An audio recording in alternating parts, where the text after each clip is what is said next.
Well, Tashi Dalai, welcome back. And today we're going to talk about some things that we touched on last time, but that are not in the first edition of the book. They will be in the second edition of the book.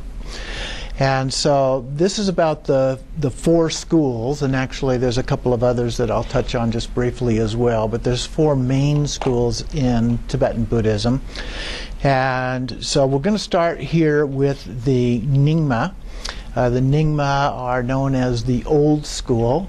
They were, as you probably recall, started by Padmasambhava, basically, and when he came to Tibet, along with Vimalamitra, Shantarakshita, and support from King Tristan Detsen, and so forth. So those were considered to be at least the founders of Buddhism in Tibet. And then later we have the Sarma schools, about 200 years later, that began through an infusion of Tibetans from India coming up and then starting these other schools. And there are three main schools that fit into that particular category. Sarma means new schools. We have the old school and the new schools, and in a general way, but each of them have their own name as well.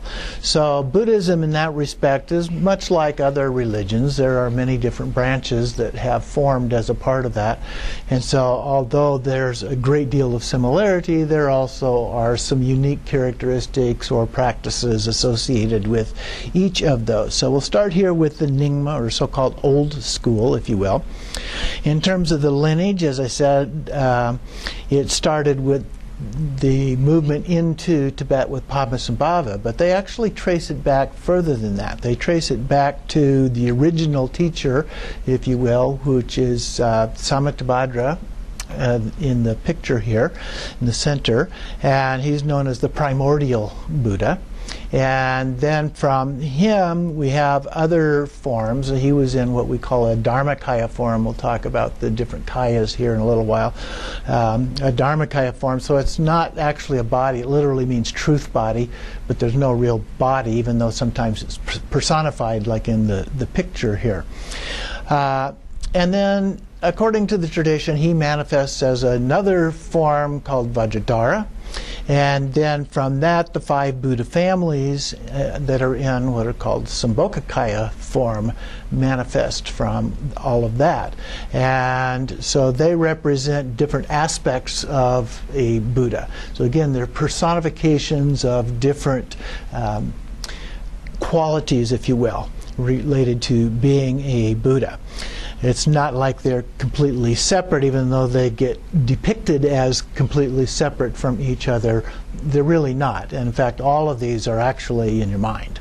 Okay? We make pictures of them to help, but the reality is that they're in your mind. So that's important to stay aware of as we go through that. And then in terms of the actual human teachers in this lineage, the first human in terms of this is known as Gharib Dorje.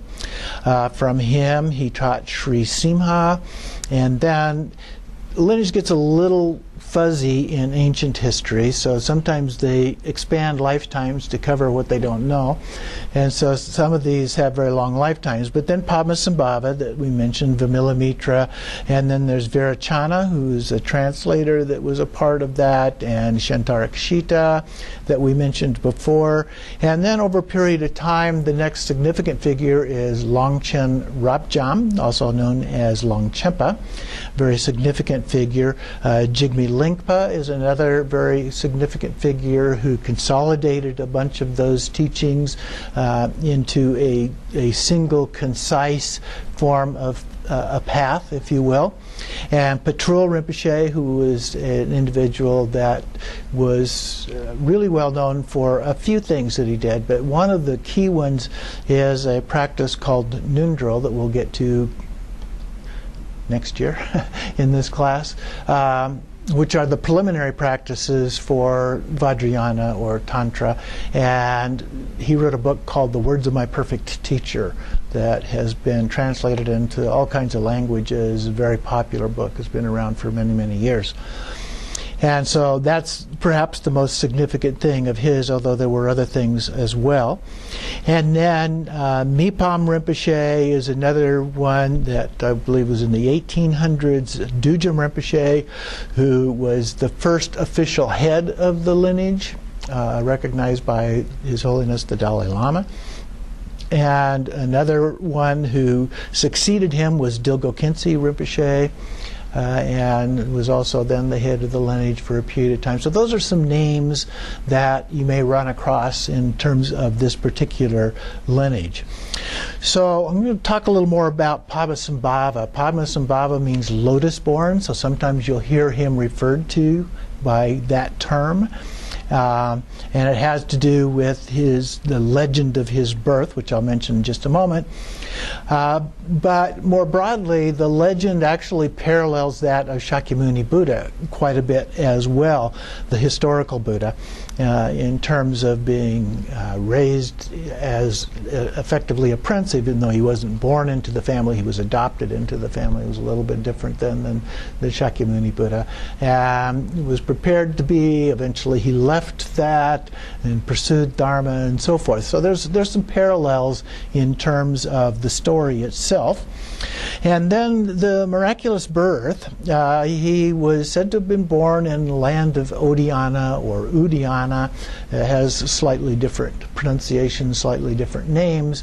It is thought that that land, ancient land, is an area called the Swat Valley in Pakistan, the very northern part of that, which is an area that today houses or protects a lot of the terrorists. We may have seen that name used in news stories and so forth.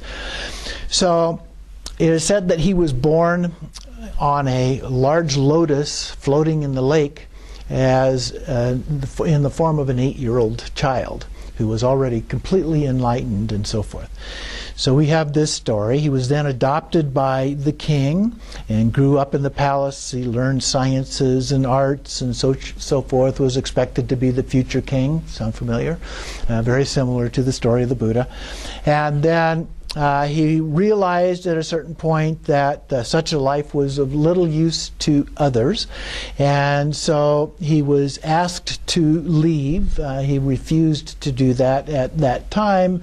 He wound up performing a dance, and in the process he fumbled a trident, and it killed the son of the minister, although it was said that he liberated this son, of course, and he became exiled. And so he went off from that and entered some cremation grounds, which are Udiana is very famous for the cremation grounds. So in this time, especially when people did not have enough money to pay for the most common, sometimes they were buried, but that was pretty unusual. Usually they used cremation when somebody died. But if you couldn't afford that, which can be fairly expensive kind of a process, they would just take the bodies and leave them in these cremation grounds. And there were some people who lived around those cremation grounds, and particularly dakinis, which are female figures, and so they became associated with these cremation grounds, and they also were sometimes recognized as teachers of the Dharma. And so Padmasambhava went to these cremation grounds and found some of these teaching dakinis, and they helped teach him. Even though he was supposed to be born as a fully realized being, he still needed to kind of refresh that, if you will, in that part of his life. And so he went back and did that through these dakinis, and he practiced Tantra with a consort named Mandarava, who's one of his 2 consorts that are fairly well known in various stories, and traveled to Zahor. And the king there tried to burn both of them together, but the pyre that they were on turned into a lake of sesame oil, and they remained unharmed, just sitting on the lotus on this lake. And so that was kind of a miracle. And so the king asked them to teach the Dharma to the king and his immediate people and other people in the kingdom. They then traveled back to Odhyana and disguised themselves as beggars, but they were still recognized, and so they tried to burn them there. Same kind of a story. They appeared on a lotus in a lake unharmed. The king asked them to be his guru, and taught there for 13 years, according to some legends, and converted the whole kingdom and the surrounding areas to Buddhism. And then he was invited to Tibet. As you recall the story there, King Trisong Detsen wanted to build a monastery in Tibet. He invited Shantarakshita to come and do that, but in the process they kept having these problems. What they did in the daytime got torn down at night over and over, and so Shantarakshita suggested to the king that they invite Padmasambhava, this kind of a wrathful yogi, to come and deal with all of these demons that were creating these problems. And so he decided to do that. He went there. Long story short, converted all of these demons to Dharma protectors, and as a result of that, then they were able to complete the monastery known as Samye, which is still there today, although it did get torn down at least once in history and has been rebuilt at least that one time. We don't know how long he stayed in Tibet. There are various stories about that. Some stories say as little as 6 months, others say up to 12 years. One story even says 50 years that he traveled all over Tibet and did all of these teachings and so forth. We really don't know. Ancient history is very hard to document because they didn't really write much down. They told stories. The stories were what was important. And it didn't matter whether they were literal, didn't matter whether they were true or not true. It was the story that was important.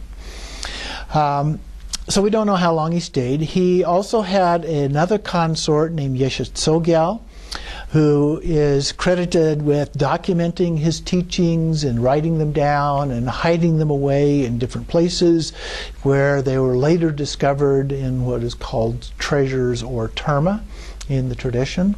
And these were written in what is referred to as a secret Dakini script. There are scraps of those which are still available. Nobody's been able to translate them literally. It is said that only the person for whom, as the treasure revealer, who discovers those, would be able to interpret the script and translate that into what the meaning of it really was.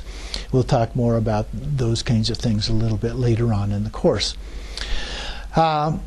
Another factor in his life was that he is said to have had 25 very close disciples as a part of his stay in Tibet, and both the king and Yeshe Tsogyal were among those. Another individual, Sangye Yeshe, started the lay lineage, the Yogi lineage, and took that as opposed to the monk and nun type, the monastic type lineage. And our spiritual director, who is in the picture over here with the hat on his head in the center there, is said to be an incarnation of him. And so he's a very strong advocate for the Yogi lineage. The Turtans, the treasure revealers that I mentioned, began showing up for the most part around the 11th century or so. And these termas sometimes were physical manifestations that they dug out. From the history we talked about before, if you recall, there was a king, Langdharma, who was the one who tore down many of the monasteries or temples and so forth at the early times. And as a result of that, the Nyingma tradition basically went underground. He didn't try to completely destroy it, but he didn't want it, no more state support and no more temples and organized structure for it to continue as a part of that. But it's highly likely, and many scholars believe that this is probably part of what happened, was that many of the texts and so forth got hidden away. during that process, and were then later discovered in some of the ruins or other places where they were hidden away in caves or hidden away in piles of rocks or other kind of things, or other people wrote things down, including Yeshe Tsogyal and so forth. So this all became a part of this tradition, and some of the more famous of those were Karma Lingpa. Karma Lingpa is particularly known for one text that he is said to have discovered called the Tibetan Book of the Dead. And so even though scholars believe that he probably wrote that himself based on other things, some that were fairly ancient, some from various other sources, you start parsing texts, you can start to begin to see, well, this looks like it came from here, and this looks like it came from there, and this didn't exist at the time this is supposed to have been written, and so forth. So you can begin to discern some of those things. It's very hard to know for sure on any of them, but that's his association. Another one is Ratna Lingpa, another Jigme Lingpa. So all of those are ones that are known. Now sometimes, as I said, these are physical objects, but other times they are called mind transmissions. And so somebody might have a vision, or during a dream they would see these images and encounter a Buddha or a Dakini or someone who would give them these teachings in the vision or dream, and then they would write those things down. They may or may not understand it at the time, because similar to the Dakini script that we mentioned before, it's not always clear immediately what the teaching was, but over time that comes to them and they're able to then write those out. And so there are a number of texts. Not all Buddhists accept those things. Some of the Sarma schools, the new schools, don't accept those, but it's very strong in the Nyingma tradition. One of the good things about those, though, is that it allows for a way that the tradition can continue to grow and develop. It doesn't have to be a fixed tradition that everything already was said and done and you can't change anything at all. You're stuck with what you have. But in the Nyingma tradition, there is this tradition of kind of a living tradition, if you will, as a part of that. So that's one of the characteristics of this particular tradition. The main practices associated with this, one of it, the main tantra that they practice, is called Guya Garba. And in fact, this picture over here is related to that particular tantra, as refers to the 100 peaceful and wrathful deities, and so that's what's depicted there in that painting. Another one that they're well known for are the Dzogchen teachings. And Dzogchen means great perfection, and it's divided into three classes. There is the mind class, which focuses on the nature of mind. There is the space class, which basically says that the true nature has this quality of being like space. It's not space itself, but it's a space-like kind of quality. And then the third one are the secret instruction class, which is divided into three parts. The first one is called Korde Rushin. Korde Rushin are another set of preliminary practices specific to the Dzogchen tradition. And then there is Trukcho, which means cutting through, and that's a direct experience of the true nature of mind, and focuses on pure awareness. That's the awareness before you become aware of something. So it's that inherent nature of mind to be able to perceive things and to think and feel and see, hear, and so forth. All of those things. So it's what enables that to happen. And then there is Togal is the third one. Togal is called leapovers. The translation of that, sometimes referred to as the spontaneous radiant display. So when we have this innate awareness that enables us to be aware of things, that is the display aspect of these things in our mind. And the practice that is used for this is called sky gazing. And as a part of sky gazing, there's something called the four visions that appear. So you go out, and this time of year, the fall, we have a lot of nice clear skies in the morning. Is a great time to do this practice. when you learn how to do that and have built up to it, and you go outside and you look into the sky, and obviously nothing there, but then you begin to project things into that. And so it goes through these 4 phases as a part of that, called the 4 visions.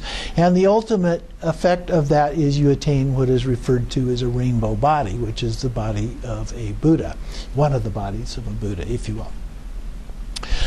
And there are also, one other piece I'll mention of this lineage is that there are also what is known as ordained household or lay practitioners. And these are referred to as nakpas for a male or a nakma for a female. And so I'm a nakpa, Jane is a nakma. And so these are people who have been ordained, but they are still lay practitioners. They haven't taken all the vows of a monk or nun as a part of that tradition. So that gives a little bit of an overview of some of the key principles of the Nyingma tradition. So now we move on to this second dissemination and these other ones that were formed as a part of that. And the first one I want to talk about is the Kagyu tradition, sometimes referred to as the teaching lineage. And their lineage originates with Vajradhara, that I mentioned before, following Samattabhadra, Vajradhara, which in Tibetan is Dorje Cheng. And he's considered to be the primordial Buddha in that tradition. And then in terms of human people, there are a series of very famous yogis that are a part of that. The first one, Talopa, who lived in India between 988 and 1096. He was a great yogi, which referred to as a Mahasiddhi. Maha means great, Siddhi means accomplishment, and so he had great accomplishment. He was a great yogi. And another one is Naropa, most known for the 6 yogas of Naropa, or the 6 dharmas of Naropa. He lived between 1016 and 1100. He was a student of Talopa. And he also was associated with Nalanda University, the great Buddhist university that was eventually torn down by invasions of the Muslims into India, along with some other ones and temples and everything else. But Naropa was challenged by this old woman about how much he knew, as he was this great teacher in Naropa University, but she challenged whether he really knew it at all, because it just was an intellectual kind of a thing. He didn't really understand it. And she told him that he should go find Talopa, and he faced many challenges, but he then was able to really get to understand what the teachings were about in an experiential way. And then another one is Marpa, a student of Naropa. He was a translator. He's the first Tibetan in this lineage. So Talopa and Naropa were from India, but Marpa went from Tibet down into India to meet Naropa and learn from him. And some of the main things that he was helpful in working with are a tantra called Chakrasamvara and the practices of Maha Mudra, which is very similar to the Trekcho practices of the Nyingma tradition. They're essentially the same. But he started out as he was a householder. He said that monastic life was only for people of limited capacities, one of his famous sayings. Another one in this tradition was Milarepa, a very well-known and highly regarded yogi. He lived between 1040 and 1123. And so he was a hermit yogi. He lived in caves mostly. There was a movie developed on the first part of his life. There's supposed to be another one coming out on the second part of his life, but it's been several years now since the first one, so I'm not sure what's going on with that. But he's best known for earlier in his life learning and using black magic to kill some people, which of course results in a lot of very negative kinds of karma. And he began to feel guilty about the things he had done, and so he went and sought out Marpa and became a student of his and learned, and spent many, many years of his life then in caves. He is said to have eaten green nettle as a part of his food, or one of his main sources of food, and so his skin actually turned green. And so one of the ways you know that it is Milarepa in pictures is that he's got greenish looking skin as a part of that.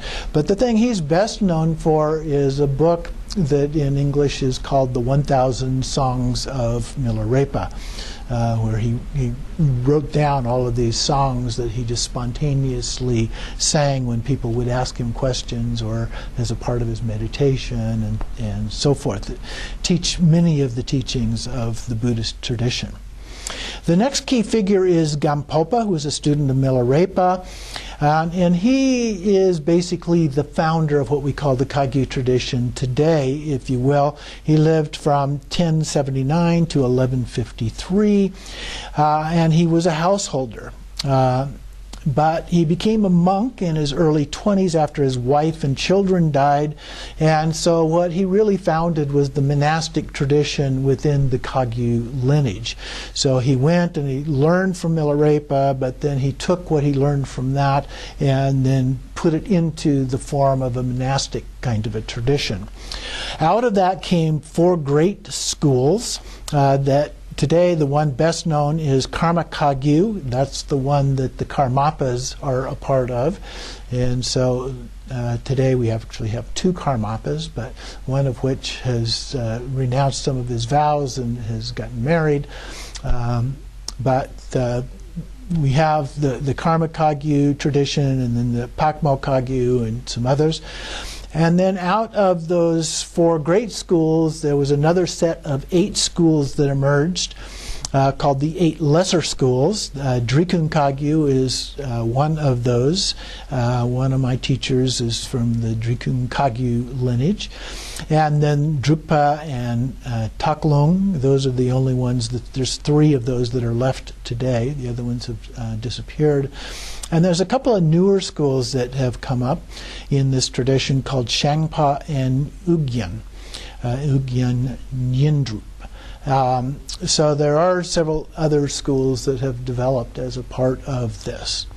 Their main practices have to do with chakra samvara that I mentioned before, and Vajra Yogini, and different forms of Vajra Yogini, like Vajra Varahi is best known. Those are pictures. The one there on the right is Vajra Yogini, the one on the left is Vajra Varahi. And as a part of this, the 6 dharmas or 6 yogas of Naropa are another part of their practice, or a part of the practices there. Those 6 are Tumo, sometimes referred to as inner heat, which involves working with the inner channels, winds, and drops of the body, the inside aspects of the body. Illusory body is another one, looking at the illusory nature of things. Then dream yoga, which is kind of a way to supplement illusory body. You recognize that dreams have an illusory nature, although they seem very real at the time. And we use that to help us have a better understanding of the way this life is also a bit of an illusion, even though it looks real to us in the daytime. And then in the next one is clear light, the clear light nature of mind, which also refers to the pure awareness that I mentioned in the Nyingma tradition. So the clear is that it's clear in the sense of being pure, and the light is kind of an illuminating aspect of that, which is our awareness. So pure awareness and clear light are the same thing. The 5th one are the bardos, and there are different descriptions of the bardos. They vary somewhat. But in terms of understanding the bardos, the key is to understand that all practices really have 2 purposes. One of those is to attain enlightenment in this lifetime, but the other one is if you're unable to attain enlightenment in this lifetime, that you can attain enlightenment in the bardos. And so the practices prepare us for both of those kinds of experiences. So Dzogchen Panlop Rinpoche calls it Plan A and Plan B. So if it doesn't happen in one place, perhaps it can happen the next place. So the bardos bardos. They're sometimes referred to as 4, sometimes as 6 different bardos. The 6 bardos are the bardo of the bardo just means a period of time. So this lifetime is one bardo. Within that, there's also a bardo for meditation and a bardo for the dream state. So those are the first 3. Then there's the bardo of dying, the process where we're actually going through the experience of dying.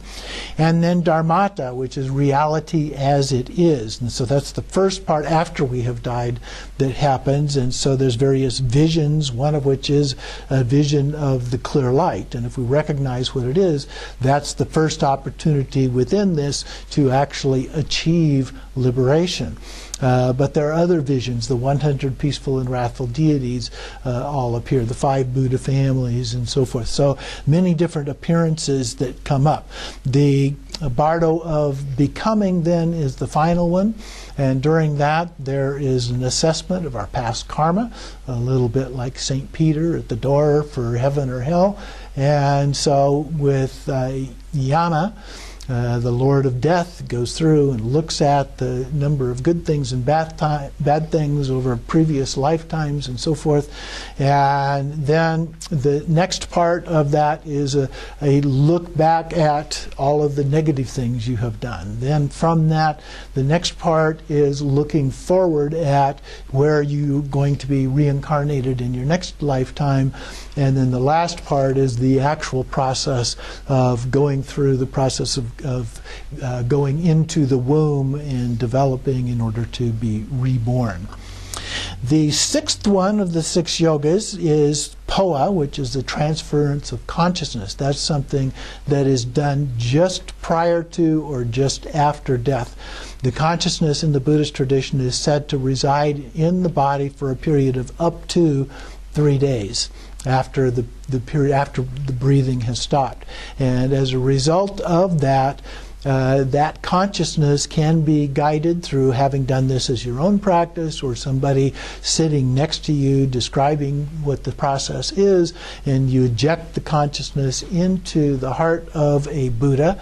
And so there are different Buddhas that you can do with this. The most common one of those is Amitabha and his Pure Land called Dewa Chen. And as a result, your consciousness goes there and manifesting as a mental body, and then is able to receive the teachings and continue the process of becoming a Buddha in that particular place, and then you can then help other beings having attained enlightenment from that.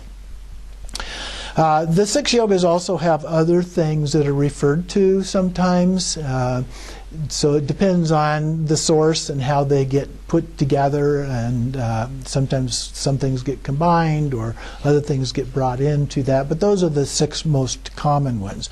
And even in the Nyingma, they don't refer to it by that title, the 6 yogas or 6 dharmas, but you find that those things are still a part of the Nyingma tradition as well. And then I mentioned Maha Mudra as being very similar to the Trekcho tradition in the Nyingma, where you visualize here first oneself as a deity, you practice the inner yogas, various formless meditations where there's no object of meditation, and go through 4 stages of shamatha, this meditation without an object, and then vipassana, which focuses on special insight, and that is also without an object. And then there's the union of those two together, the development of one taste out of that, and then getting to a state of non-dual awareness. Another practice that they are well known for is chud, and it means cutting off, and what you're cutting off is the ego, and it's through a visualization process of chopping up your own body and giving it away basically to various deity forms that are visualized. And so it can be a very powerful way of getting rid of the kind of things that create problems for us in our lives, and our ego being one of the root causes of that, being so attached to that and wanting things that feed our ego as a part of that. And it's associated with a Tibetan woman named Machig Labdran, who's given the credit for having developed or promulgated that throughout Tibet, and it's the only teaching that is known to have originated in Tibet and then expanded into India. So it went the reverse direction of virtually everything else. It's also, there's another version of this called Feeding Your Demons that was developed by a woman named Tsultrim Alyong, who has a center up in southern Colorado, the Tara Mandala Center. And so she developed a system of doing similar kinds of things for your demons. The demons, of course, are our own inner demons. And so dealing with those in a way based on this Chud practice and its 5-step process that can be a very helpful tool as well. And then the next lineage is the Sakya lineage. This is a family lineage. It split off originally from Nyingma. They started out in the Nyingma tradition, and that split off from that. It traces its origins back to Virupa, who was also one of these great yogis, a Mahasiddha, and a path they call Lamdre. Lamdre is that the path and the result of the path are one and the same. Okay, so it's not two different things. And so Virupa is said to have been like a scholar monk during the daytime, but in the evenings he practiced secret tantra. There are many interesting stories about this particular Mahasiddha. One of them is that he is an older monk. They discovered in the monastery where he was practicing that some pigeons were missing, and they found him eating pigeon pie. So they were very upset with him about that, and they expelled him, and he asked if they could bring the scraps of bone and wings and so forth back to him, and then he snapped his fingers and the pigeons reappeared and flew away. Another story is that he entered a tavern for some food and drink, and he continued to drink and so forth until the owner became concerned about his ability to pay his bar tab. And so as a result, he took out his dagger and stabbed it in the table and said he would pay when the sun passed that as a marker. And so they waited and waited and waited, but the sun had stopped. So he continued to drink, not paying the bill. In the meantime, with the sun being out, it was beginning to scorch away the town and all of the crops, and so everybody became concerned, and so finally the king had to pay his tab, and then he pulled his knife out, and then the sun continued to go. So some very interesting stories about some of these individuals. But back in Tibet, the Sakya monastery was first founded by Ganchok Gyalpo, who lived from 1034 to 1102. He was part of the Kong family, which is still associated with this particular lineage. Like I mentioned, this is a family lineage. Until just recently, I actually read just not too long ago that they had decided that instead of picking the first son in the family, if you will, to continue the lineage, that they would now begin to select whoever was the most qualified individual in the lineage to follow up as the next leader of the lineage. So they too have gone to the same kind of an approach that's being used in the other lineages. But their family is linked back to one of the first monks at Samye. So it's a very old connection, even though they had split off from the Nyingma.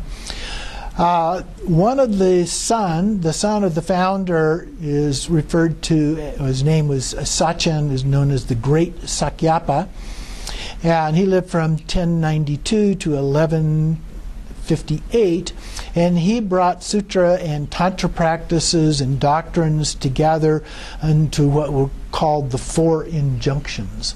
And those referred to first overcoming attachment to the present life and focusing on religious practice. The second one is to overcome attachment to the present life and to continued practice. And then the third one is to overcome selfishness to clinging to personal interests and develop the mind of awakening, bodhicitta. And the fourth one is the most important transformation is mental. If you hold to a position, then you do not have the correct view. Okay, so if you've locked into a certain thing, this is the truth kind of thing, then that is not correct. Another important figure is Gunga Gyaltsen, and he is known as the Sakya Pandita. Lived from 1182 to 1251. He was considered to be a child's prodigy. He did a great deal of writing. At age 62, he was invited by one of the Mongol princes to surrender. They were threatening to overtake Tibet, and so they invited him to come and surrender. He went to Mongolia and cured him of an illness that he had and became his guru. And so that was the beginning of what was referred to as a priest-patron kind of a relationship between Tibet, and particularly the Sakya lineage, and the Mongols. The Sakya family then continued to oversee Tibet, so they were given the authority to oversee Tibet as a lineage until they were replaced by the Gelugpas in the mid-1500s.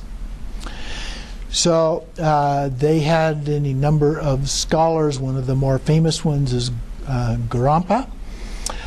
Then the current head of the lineage is His Holiness Sakya Trizin, who is the head, comes to the U.S. quite often now to give teachings. The main practices associated with the lineage, I mentioned Lamdre, which means path and result, but they're equal to each other. And it's based on the Havadra Tantra. So that one is linked back to Virupa, and it is one of the main tantras in Tibetan Buddhism, but it's the main tantra specifically for the Sakya lineage. It talks about 5 stages. In terms of their practices, they're organized in 5 stages: the initiation and interpretation of that experience, the generation stage, which is generating the deity and so forth that are part of the practice, and then the completion stage, which includes things like the 6 yogas or 6 dharmas of Naropa, including the Tumo, the mandala, the sexual yogas, and so forth. The 4th stage is training. And then the final stage is the concluding practice with the tantric consort. So these practices, the sexual practices, are only allowed for those that are at the very highest levels of the tradition as a part of that. And of course, when it's a family tradition, you have to include something a little bit like that in order for that tradition to continue. It has been a very closely guarded tradition. It is highly individualized. In some cases, only one particular individual in a whole generation is taught some of the particular practices, and they keep that secret and protect that, and then hopefully pass it along. One of the risks is they may die not when expected, and as a result it doesn't get passed on to someone else as a part of that. But as a result of the kind of protection and secrecy involved in this tradition, very little of it has been taught until fairly recently. They've been starting to publish some of their own work, and also began teaching more and more around in the West and so forth, kind of opening up that tradition more widely, if you will, as a part of that. The next one is the Gelugpa, or Gelug tradition. And this one is refers to a system of virtue.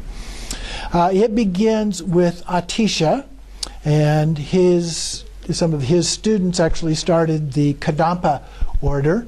Atisha lived between 982 and 1054, so he was one of the earlier people to go into Tibet in this second dissemination. And one thing I need to mention, because you may be familiar with that name, the Kadampas, there's another organization that's actually fairly recent that called themselves the New Kadampas. It was founded by a guy named Kelsang Gyatso, who has now retired from that. But it was started in England in 1991, so a fairly recent tradition. one of their main practices is called Dorje Shugden, which is a Dharma protector, and they got into some issues with His Holiness the Dalai Lama, and that's what actually made this more publicly known tradition. As a part of that, there's some questions about whether the Chinese have been the source of funding for this. It expanded worldwide very, very rapidly. And of course we do have one with a fairly large temple here in town on Pima over there. Some people refer to it as a cult.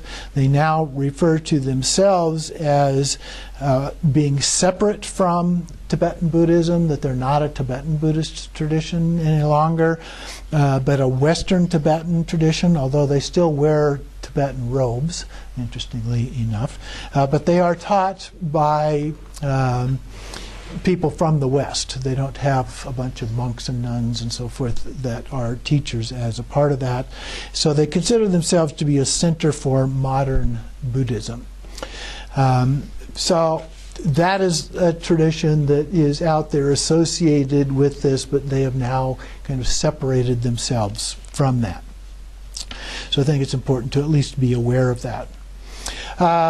Another than the significant developments in the tradition in Tibet after the founding, Atisha and his students, is Tsongkhapa. Tsongkhapa became, or lived between 1357 and 1419, and he was a little unhappy with how loose things were being taught and practices were being done, and so he set about trying to kind of purify what was being done and impose a more rigorous kind of discipline on the practice and so forth. And after he died, this became known as the Gelug order. Originally it was called New Kadampa, but it became then the Gelugpas. This is Tsongkhapa. His mother and father had auspicious dreams prior to his birth. He was adorned at age 8. He took novice vows at age 7. He's said to have traveled widely. At age 32, he did the writing of some of his most influential works, which synthesized a lot of the insights. The two best known ones are the Great Exposition of the Stages of the Path and the Great Exposition of Secret Mantra. One of the other things that he did was to preserve the Kala Chakra, which was in danger of disappearing at that time. He spent long periods of time in meditative retreat. His goal was to reform Tibetan Buddhism with the lapses of monastic discipline, shoddy thinking, and a decline of tantric practice. He was basically a scholar, meditator, and philosopher. And he integrated the sutra and tantra together with analytical reasoning and yogic meditation. Founded the Ganden Monastery in 1410. Followed strict Vinaya and comprehensive study, debate, and so forth. Reformed tantric practice in accord with the vows of monks, particularly celibacy. And so the idea was you can visualize these things, but you don't actually do the practices. He said that it was necessary to do the tantric consort practice in order to attain enlightenment in this life, but he himself refused to break his vows, preferring to attain enlightenment at the time of death. So he was very rigorous in his approach to those things. He's also responsible for having initiated the yearly religious festival of Losar, which is the Tibetan New Year that we all participate in our own traditions. It grew very rapidly, it expanded, and eventually began to develop political power under the 5th Dalai Lama, who lived in 1617 to 1682, associated with some changes in between Mongolia, Tibet, and China. There was a lot of back and forth and trading of who controlled whom as a part of that. And so during the time of the Dalai Lama, he became the titular head, if you will, of the tradition at that time. And so the Gelugpas began to take over the control, the political control, if you will, of Tibet. And he did that somewhat forcefully, as we'll talk about here in a little bit. They also are the source of what are referred to as the Panchen Lamas, that are considered second only to the Dalai Lamas. The current Panchen Lama that was selected by the Tibetans was kidnapped along with his family, has never been seen or heard from since. We have a picture of him out there in the entry area. And the Chinese appointed their own. Now, the Panchen Lama has the responsibility of identifying the next Dalai Lama. The Chinese, of course, do not like the Dalai Lama, and so having appointed another Panchen Lama, they can claim that he appoints the next Dalai Lama, or selects or identifies the next Dalai Lama. So there's some things going on about the Dalai Lama saying he may not reincarnate at all, or he may reincarnate as a woman, or he may reincarnate in the West, but he's certainly not going to reincarnate in China. There's different things going on in terms of the discussion of that, so we don't know how that's going to play out. The Gelugpas have different levels of monks: a novice, then the full ordination as a Gelug. You have to be at least 20 years to receive the full ordination. 20 years of age. Then they have a program of study that includes the Vinaya, which are the rules for monks and nuns, the Abhidharma, which is the psychology and philosophy of the tradition from the early stages, and then epistemology, followed by Madhyamaka, or the middle way teachings, and perfection of wisdom, Prajnaparamita. So those are the main things as a part of that program of study. Then you reach a Geshe degree, which is equivalent of a PhD in Buddhist studies, after 15 to 25 years of study. You have an examination that then is done by debate, and you may have seen pictures of the lamas debating where they clap their hands and so forth as a part of that. So that can be a very good form of learning these things, because you have to be able to respond to somebody else and their challenges to your understanding and so forth. There are also tutors to the Dalai Lama, specific people that are identified to be those tutors. There's a junior tutor and a senior tutor. There is postgraduate study after you get your Geshe degree. There's a few that go on and do retreat and then learn tantric training. So the tantric part of the practices are a very remote part of the practices that are done in the Gelugpa tradition, and they place much more emphasis on some of the more basic parts of the tradition, the sutra, and then parts of the tantra. But the sutra is a very important part of their approach to this. And an abbot, somebody who is appointed as an abbot of a monastery, is given the title of Rinpoche in this particular tradition. Their practices include the stages of the path, Lam Rim, mentioned before, and there are three key features: the intention to leave cyclic existence, the intention to achieve enlightenment for all sentient beings, and the correct view of emptiness that is common to both Sutra and Tantra. They also have an important part of the practice is development of genuine compassion. The Dalai Lama is said to be a reincarnation of Avalokiteshvara, or Chenrezig in Tibetan, and so that is the Buddha of compassion. So he puts a great deal of emphasis on that. In fact, some of his teachings, he just says, my religion is compassion. Another part of that is an emphasis on the nature of mind, the clear light, as well as impermanence of everything. They have meditation on emptiness and compassion, or the one taste, and sometimes compassion, emptiness is referred to as a description of enlightenment itself.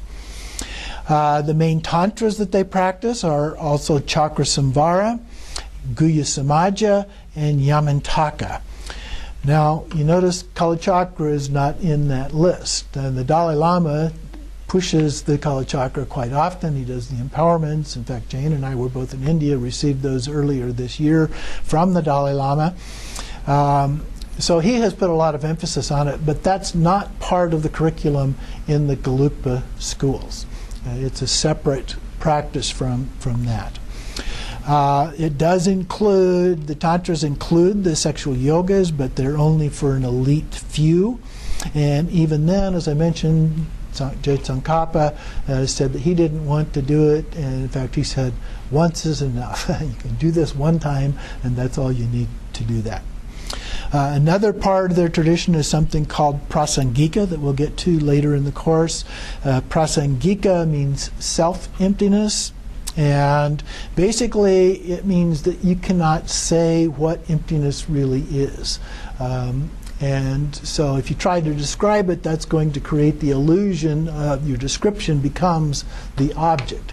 And so trying to say anything at all about it can lead to a misunderstanding of what that is. The risk is then you have no guidance, and so you may not understand it because you have no guidance in trying to do that, and you may not get to the direct experience that is what it is all about. So there's some problems going back and forth with what is the best approach to this. So that's the Gelugpa lineage. Now I wanted to just very briefly mention a couple of other lineages that have been recognized by the Dalai Lama as a part of Tibetan Buddhism. One is called Bön, or Bon, we usually pronounce it in English. Sometimes divided into Black Bon and White Bon. And the Black Bon is the original indigenous religion of Tibet. Involved shamanism and animism as a part of that. It, I understand, continues on, but the animism part has perhaps gone away, or at least not as much of that. They have many types of indigenous spirits and so forth, and certainly has been influential on Buddhism in Tibet. But the version that is associated with Buddhism is called White Bon, and so this is sometimes referred to as the fifth school of Tibetan Buddhism. Their texts and concepts are essentially the same as the other forms of Buddhism that we've been describing, but they do have some differences. They date the sources of those to an earlier time, even predating the historical Buddha. And there is some evidence that maybe some of their texts do predate. So it appears that a lot of their texts copied texts that are known to have existed in the Buddhist tradition, and maybe they changed the names of some of the people and a few details here and there, but they look like copies. But there is at least one text that's been identified as the earliest version. There's evidence of it existing prior to the version that's in the Buddhist tradition. So there is some evidence to back up their claim that it may possibly have an earlier existence than what it appears to have happened on the surface, which is that this became a prominent one during the second diffusion of Buddhism into Tibet. But I mentioned they have a number of different influences on Buddhism. Things like prayer flags and prayer wheels, like our ones on the wall over here, or the fire or smoke offerings that we do, the masks and the dances and things like that. A lot of those kinds of things that have been brought into the Tibetan Buddhist tradition actually come from the Bon tradition. So that is an important part. The various aspects of folklore have become a part of it. The last one that I wanted to mention here is the Jonang. And the reason for that is that that's one that during that reign of the fifth Dalai Lama was very much suppressed. The monks and nuns were told that they had to convert to the Gelugpa order. A lot of the temples and monasteries were torn down. They thought that it was destroyed until fairly recently, when they discovered that there were several of these monasteries that were still out there. But they started in the early 12th century. One of their main figures was Dolpopa, who was originally Sakya and then converted over to this Jonang tradition.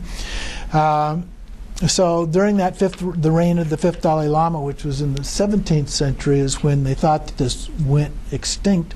They either had to join the Gelugpas or go on somewhere else. But it became, their main practice was the Kala Chakra. And so they not only sustained that, because there were some very remote monasteries that didn't get torn down, and they continued their tradition and so forth, and have been the main support for the Kala Chakra.